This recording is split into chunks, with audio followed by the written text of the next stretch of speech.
2 লাখ। এই বাড়িটা দেখতেছেন, এখানে প্রায় 10% প্লাস জমি আছে, না 10%ই হবে, আবার আরও বেশি হইতে পারে। এই 10% জমি তারা মাত্র 2 লক্ষ টাকা দিয়ে কিনছিল। এখন তাদের এই জমি যদি আপনার দাম ছেড়েও দেয়, তাও ধরেন 6.5 লক্ষ টাকা করে। এই জমিটা 6.5 লক্ষ টাকা। এই যে নীল ঘরটা দেখতে পারতেছেন, এটা 6.5 লক্ষ টাকা করে এই কিছুদিন আগে রমজানের মধ্যে বেচা কিনে হইলো।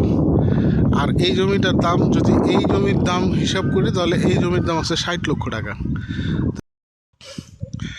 আসসালামু আলাইকুম, আশা করি সবাই খুব ভালো আছেন, সুস্থ আছেন। তা আজকে আমি একটা ভিডিও করতেছি যে দেখেন, যারা ব্যবসা করতে চান কিন্তু রিস্ক নিতে ভয় পান, তাদেরকে আমি বলবো যে আপনারা যদি রিস্ক নিতে ভয় পান, তাহলে বিনা রিস্কের একটা ব্যবসা করেন, সেটা হচ্ছে জমির ব্যবসা।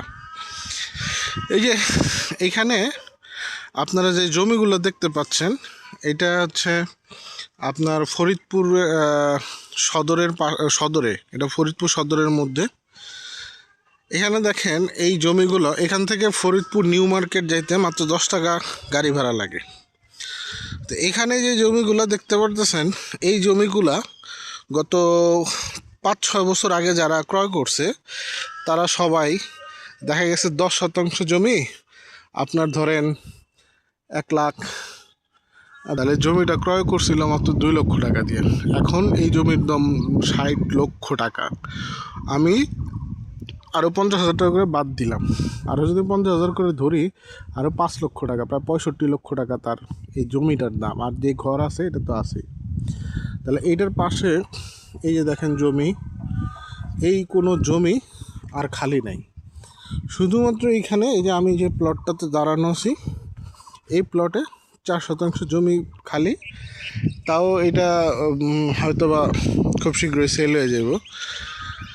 তো যারা আপনারা ভয় পান, ভাবেন যে ব্যবসা বাণিজ্য করতে গেলে লস থাকতে পারে, তাহলে 10 বছরের একটা ব্যবসা ইনভেস্ট করে ফেলেন।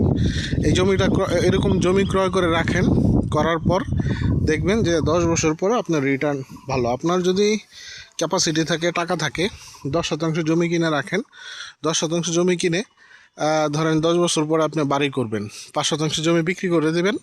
5% জমির উপরে ওই 5% বিক্রির টাকা দিয়ে দেখবেন আপনার বাড়ি উঠে গেছে, আপনার আর কোনো টেনশন থাকবে না। আবার যদি আপনার টাকা থাকে, এরকম বাড়ি করে যদি ভাড়া দেন, দেখা গেছে আপনার 5,000-6,000 টাকা করে আপনার ফ্ল্যাট প্রতি বা ঘর প্রতি আপনি মানে বাসা ভাড়া দিতে পারবেন।